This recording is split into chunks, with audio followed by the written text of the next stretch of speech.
ഇത് പല കാര്യങ്ങളും ദ്വാ ചെയ്യാറുണ്ടല്ലേ.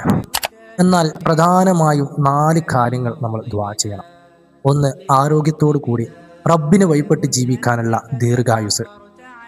കാരണം ആരോഗ്യമുണ്ടെങ്കിലേ നമുക്കെന്തും ചെയ്യാൻ കഴിയുകയുള്ളൂ. എന്നാൽ റബ്ബ് നൽകുന്ന ഈ ആരോഗ്യം കൊണ്ട് കേവലം കളി തമാശകളിലും മറ്റും ചിലവഴിച്ച് ജീവിതം നശിപ്പിക്കലല്ല വേണ്ടത്.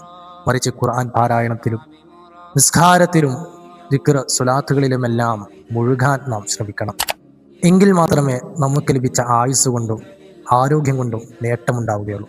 രണ്ടാമത്തത്, ദാരിദ്ര്യമില്ലാത്ത ഹലാലായ മാർഗത്തിലൂടെയുള്ള സാമ്പത്തിക ജീവിതം. ഇത് ബറക്കത്തുള്ള ജീവിതത്തെ നമുക്ക് നൽകും. മറ്റുള്ളവരോട് യാചിക്കേണ്ട അവസ്ഥ നമ്മളിൽ നിന്നും അകറ്റും. മൂന്നാമത്തത്, സ്വാലിഹായ സന്താനങ്ങൾ.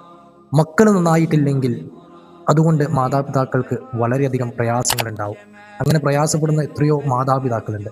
നാലാമത്തത്, ആക്കിബത്ത് നന്നാവൽ. നമ്മൾ എത്ര കാലം ജീവിക്കുന്നു എന്നുള്ളതല്ല, ആ ജീവിതകാലം മുഴുവനും റബ്ബിനു വേണ്ടി ജീവിച്ച് അവസാനം ഈമാനോടുകൂടി മരിക്കാനുള്ള സൗഭാഗ്യം ലഭിക്കണം. അല്ലെങ്കിൽ അത്ര കാലം ജീവിച്ചത് വെറും നിരർത്ഥകമായി മാറും. അപ്പോൾ ഈ 4 കാര്യങ്ങൾ റബ്ബിനോട് എന്നും നമ്മൾ ദുആ ചെയ്യുക. അല്ലാഹു സുബ്ഹാനഹു വ തആല തൗഫീഖ് നൽകട്ടെ.